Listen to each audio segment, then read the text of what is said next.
Hannah and Denista took the twins to a baseball game that summer. They bought them ice cream sundaes served in those miniature batting helmets, a pendant for Kim, and a baseball for Tim. Tim was obsessed with the mascot, a fluffy eagle named Baldy, and Kim liked calling out the numbers on the uniforms. Denista tried to teach Kim the classic baseball heckles, hey batter batter, not a belly itcher, but it sounded like belly shitter from the child's mouth. Den laughed so hard she cried. Hannah got to spend an entire day with the kids, and Denista drank a whole beer. They took lots of pictures. By the 7th inning, their team was losing, and the kids were falling asleep. They decided to leave and beat the traffic. When they got to the car, Hannah loaded the kids in by herself. Denista was on her phone, lost. When they got inside, she was quiet. Hannah saw a few words on the screen. Brushed teeth wrong, worn out bristles, and didn't think much of it. Denista was addicted to her phone, got worked up all the time over some article or comment. What struck Hannah was the look on her face. A pallid, queasy fear she had only ever seen once before, back when they were dating, moments before a car wreck. When they got home, everything was normal. It was their last nice day until the surgery.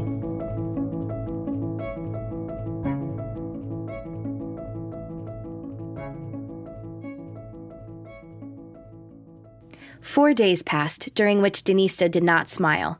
She was attentive to the kids, but in a mechanical way. Hannah was in the bedroom with the twins when she heard the front door burst open. She thought someone had forced their way in until she heard Denista calling in her mom voice. "Family meeting! Everyone! Living room, now!" Hannah led the twins out of their room, concern stretched on the wide line of her lips. Denista sat them all down on the couch. Den, what's this about?" Hannah asked. Denista didn't say a word. She marched to the bathroom. Muffled by the door, they heard a cabinet slam, items fall, a palm slapping the wall in fury. When Denista returned, she held her hands behind her back, face contorted as though seconds from either sobbing or screaming. Are you mad, Mommy?" Tim asked. "Yes." She didn't hesitate. "I'm very mad. Kids, do you know what gingivitis is?" Hannah arched her eyebrows. "Gingivitis is a disease in your mouth. Tim, Kimmy, do you want your mouths to bleed?" Kim squealed and hugged Hannah's leg. "Den, you're scaring them." Denista just shook her head. "Good!" She pulled her hands from behind her back. "This. Look at this!" She shook something in front of Tim's face. It was his toothbrush. Worn bristles. She shook Kim's toothbrush inches from her eyes so she couldn't look away. Bent bristles. The final toothbrush was Hannah's. Denista couldn't bring herself to look at it. Just a glance made her dry heave. "Our brushes are too old," she said. A steely glance settled on her wife's eye.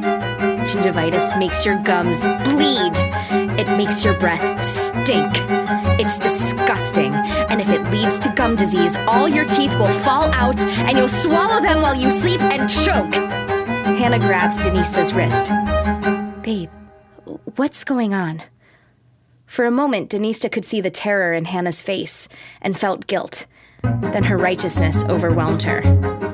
"We need to change. If fear is what does it, then good. You see this?" she said, wagging their gross toothbrushes. She tried to crack the plastic over her knee, a difficult task. She bashed the brushes into her patella over and over, twisting her hands into claws and grunting. Unable to destroy them, she threw them hard against the wall. "These," she said, scrambling in a CVS bag, "are your new brushes. Next week, we will throw these away, and I will give you new ones. We have to correct our mistakes now, before our mouths rot." Tim and Kim were both crying, and Hannah was slack-jawed with disbelief. Still, she swallowed and forced an agreeable face. She had never seen Denista so worked up. That's right, kids. Listen to your mother. We have to brush better." The grin on Denista's face was broad and insane. Her gums were swollen. The next morning, Hannah stirred in her sleep and reached over to where her wife should be. Denista wasn't there. Den? The door to the master bathroom was closed, light shining under the door. Hannah went quiet and thought she heard someone crying. Then, so faint she could barely hear, "You're not a real mother." She got up and approached the bathroom. She knocked on the door. Den, is everything okay?" Behind the door, there was a rush of panic, items falling, the clank of the toilet seat. "Don't come in! I have diarrhea!" Denista shouted. "Oh, it's really bloody!" "Oh, God," Hannah said through the door. Denista was prone to stomach aches, mostly from nerves. What was bothering her? "Do you want me to get the kids up for you?" "Yes, yeah. Oh, please, would you do that for me, babe?" "Of course." Hannah tied the belt of her robe as she entered the twins' room. "Rise and shine, sweeties," she whispered, stroking the hair from their faces. Kim rubbed her eyes until her face was red. Tim was mumbling something about a dream when Hannah thought she heard a creak of floorboards in the hallway. But when she led the kids out of their room to the kitchen, there was nothing to find. The twins took their seats at the table as Hannah pulled out orange juice and plugged in the toaster. She was pouring the juice when the door to the garage opened unexpectedly. She spilled orange juice all over the floor. Denista stood at the open door, sweat running down her face. Den? What are you doing in there?" Hannah asked. I thought you had diarrhea." Denista said nothing, the guilt evident on her face. I had to... I thought I left... But she didn't finish the sentence. The lie floated between them. I want apple juice! Tim screamed. Over the next months, Denista only became more secretive and prone to outbursts. Not only did she replace their toothbrushes every week, she governed how they brushed with the leniency of a dictator. They brushed in the morning, after lunch, and before bed. One night, Tim and Kim were unwilling, so Denista held them down on the floor and brushed their screaming mouths for them. "Stop it!" Hannah shouted, but this only made it worse. Denista scowled and insulted her wife, questioning her devotion to the twins, her concern for their future. When she finished brushing their teeth, the couple had a fight so bad Hannah slept on the couch and heard Denista crying until 2 a.m. When Denista brushed their teeth the same way the next night, Hannah said nothing. At least their smiles were brighter. Hannah found a way to blame herself for her wife's mental collapse. She spent too much time at work, wasn't paying enough attention to the kids or Denista, or she had insulted her wife somehow and was still oblivious. That Friday, Hannah took off early from work and dropped the kids off at her mother's. She would surprise Denista at home with a special dinner. She prepared a diced Brussels sprout salad with walnuts and Parmesan, potatoes au gratin, and broiled salmon. She brought out the candle holders they got as a wedding present, Febrezed the couch, and took out the trash. The mood was romantic, a flashback to their nights before kids. When Denista came home from her class, she smiled for the first time in weeks, though without showing her teeth. "This is incredible," she told Hannah, closing her eyes to smell the air. "Go ahead and take a seat," Hannah said. "Let me serve you." She leaned in to kiss her wife, but did not connect to her lips. Denista flinched away at the last second, and her eye twitched. Did you brush yet?" Hannah had to refrain from sighing. This was supposed to be a good night. "Den, you can overbrush, too. You're being ridiculous." But Denista wouldn't say a word or take a seat until Hannah brushed. When Hannah finally obliged, she came back to find her wife already eating. She was shoveling the salad into her mouth quickly, but had removed all the walnuts and set them on her napkin. Hannah took her seat. She wanted to ask what was wrong with the walnuts, but she did not. They ate in silence, Hannah bitterly remembering the work she had put off for the day, the money she paid for the ingredients, the time on the phone convincing her mom to watch the twins, all a waste. She got up for more wine when Denista spoke. Are you going to brush again?" Hannah felt like screaming and could not hide the look on her face. Denista dropped her fork loudly on the plate and spoke in defense. Well, if you don't do it between courses, what's the point? What's the point?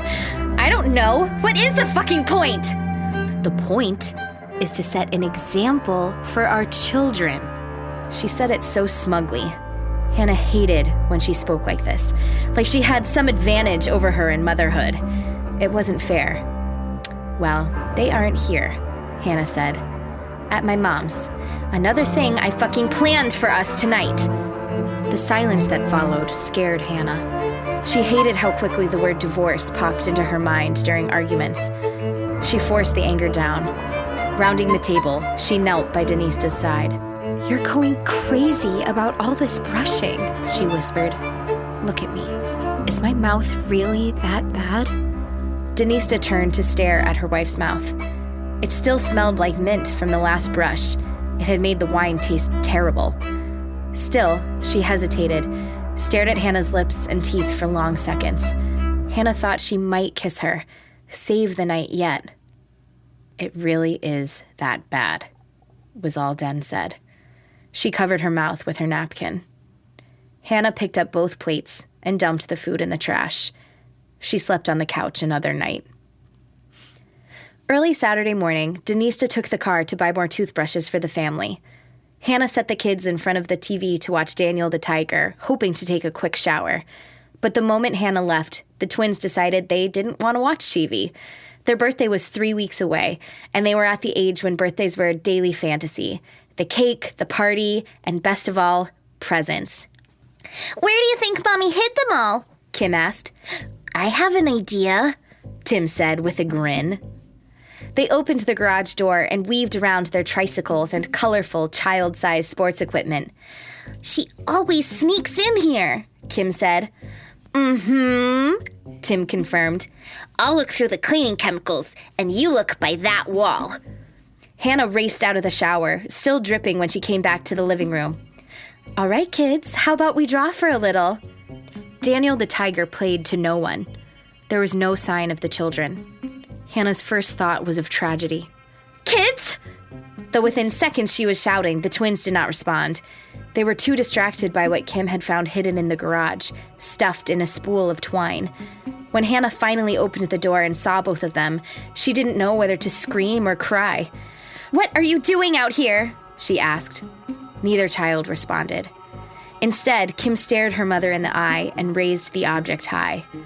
Hannah beheld it in strange horror. It was a toothbrush, but decrepit and worn, stained by years of toothpaste and blood. The bristles were squashed flat, a mess of frizz. Hannah felt her cheeks grow warm, a sick weight settle in her stomach. It was Denista's toothbrush. Why did you bring that out here? She asked the kids. Why?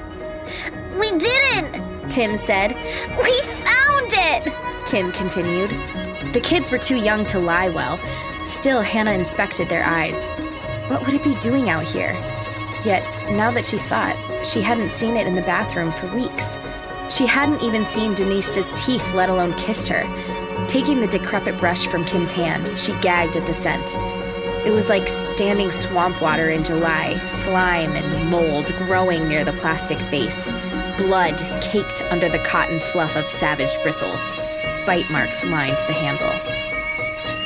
When Denista was still out to buy the week's new toothbrushes, Hannah took the twins and waited for her in the kitchen to return. The twins didn't fight or complain. They could sense the gravity in Hannah's demeanor.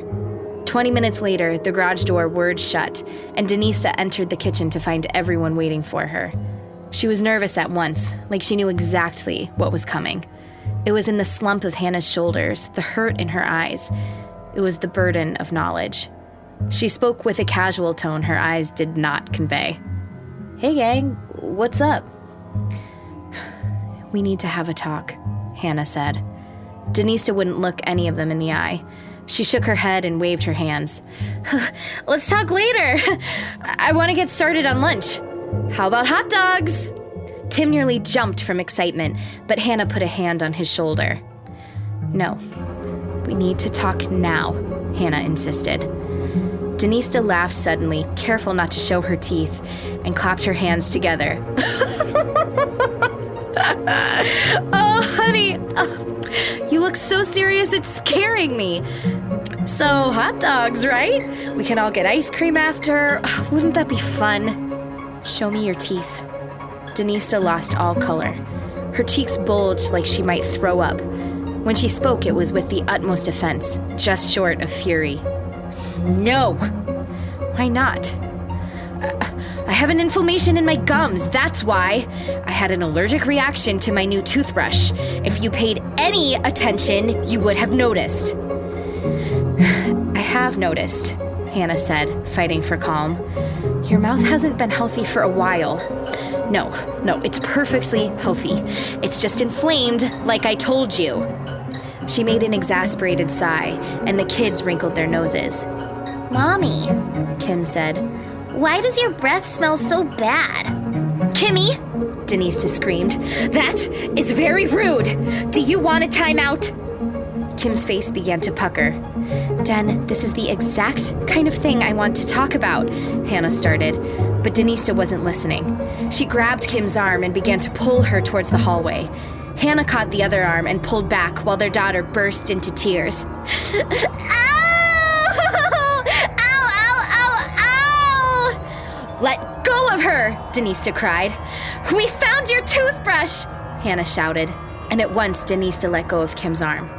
Her breath left her, and she looked 6 years older in the span of a second. Still, she resisted.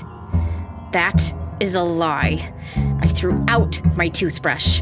I bought a new one today, just like I did for you. I go out of my way. I'm the one who decided to care about this. If you, even for a fucking second... Hannah pulled the toothbrush out from under the table and set it on top. Denista gulped, nauseous at the sight. The children watched as the gears in her mind spun and spun, then caught on fire. No! She whined. No, please! Honey, Hannah started. Why are you hiding this? Don't let them see it! Denista screamed, on her feet now, trying to limit her children's exposure to the secret shame. They found it in the garage. What was it doing out there? Do you still brush? After everything you put us through! Denista collapsed to the ground and began sobbing. How could you? How could you? Was all she said. She looked at Hannah like she had shot her in the heart. She grabbed Kim's wrist, but Tim's as well this time. She pulled them sharply to their feet and stormed to the garage. She was making for the car. Den, where are you going? Hannah ran after her family. The twins screamed as Denista unlocked the doors on their Taurus. Den, you can't take our children from me! Our children? Denista glared hard into her wife's shocked face. These are my children. My eggs, my children. You didn't do anything! The sick weight in Hannah's stomach twisted violently. She had never in her life thought Denista would actually say it. Judging by Denista's face, she was surprised to hear it as well, but it couldn't be unsaid. Hannah couldn't tell if she wanted to cry, rip out Denista's hair one fistful at a time, or maybe just die. Denista hugged the kids to her chest as though their bodies could protect her. Both Kim and Tim recoiled. Bad breath, Mommy! Kim cried. Ugh! Tim heaved. Their faces were right next to her mouth. They both gagged, and Tim threw up over Denista's sweater sleeve. Denista let her arms fall, and the children ran crying to Hannah, her fresh breath. There were no words. The kids cried, and Denista couldn't look her wife in the eye. I'm sick, she whimpered on the floor. I can't stop myself. She began to cry, a taut, anguished cry, all cords of neck and stretched open lips. Hannah could see inside her wife's mouth. Plaque stains, black rot, enamel scraped from the incisors. Purple gums had swollen over her teeth, swallowing the eroded calcium so only the tips remained. You're a liar, Hannah said. A hypocrite. Denista would not disagree. She endured the words, wrenching her mouth. Now Hannah could smell it too. It had a bite like gasoline. She shook her head. How could their marriage ever survive this? Hannah waited with the kids in the recovery room. The twins were in the corner, rummaging through a wicker basket of kids' books with themes of oral surgery. Hannah was reading an article on her phone about how she wasn't reading to the kids enough when the nurse opened the sliding window. Denise Tavin's family? Hannah raised her hand and called the kids over. She picked up Kim in her arms and walked Tim by the hand, following the nurse down the hall to the recovery room. The nurse knocked on the door. "Sweetie, you have some visitors." Denise smiled her new smile at her family. Maybe it was the anesthesia, but it came to her much easier now. Kim! She called, arms wide as the twins ran to her embrace. Are you better now? Asked Tim. Of course. See? She opened her mouth wide for Tim. I can't see, he whined. One at a time, Denista pulled out the wads of gauze, plumped with the blood of 32 extractions. The surgeon had removed every single tooth. A hard but satisfying day's labor. Denista's gleaming mouth was a giant empty gape, a window to her wet tongue. Tim smiled. I like you better without teeth, Mommy, he giggled. Kim agreed. Denista looked up to Hannah, surprised to see her leaning against the wall, crying. Me too, honey. You scared me for a while. That's all behind us now. Den grinned empty. Hannah couldn't stop herself. She ran to her wife, pulling her anesthesia-swaying body close. The oral surgeon watched this all from the doorway. Another family saved by removing a mouth of teeth. He thought he'd be used to the sight by now, but it warmed his heart. Still, he had to speak up as the two women brought their faces ever closer. "Oh, you shouldn't kiss just yet," he laughed. "She really needs time to heal." Hannah looked at the doctor and smirked, revealing the empty hole of her own smile. "Trust me," she beamed. "She'll be all right." Hannah's teeth had been more than healthy. Pristine, the surgeon had told her. But in that painful week apart, she knew it would take something big to save her marriage. She had to show Denista that teeth didn't matter. Hannah sat on her wife's lap in the dentist chair. She leaned close and pressed her mouth to Denista's swollen, surgery-sore gape. With the teeth gone, Denista could see how the incisors, the molars, the canines, and the wisdoms had always been in the way. Every tooth was an offense to their love. Now their tongues slid easily, not just touching, but dancing and twirling in their newfound freedom. When they parted, pink saliva linked the two, as though pleading the kiss to continue. Mommy, can I have all my teeth removed? Asked Tim. The surgeon chuckled and slapped his knee. Hannah and Denista laughed, pulling the family together in their linked arms. Maybe when you're older.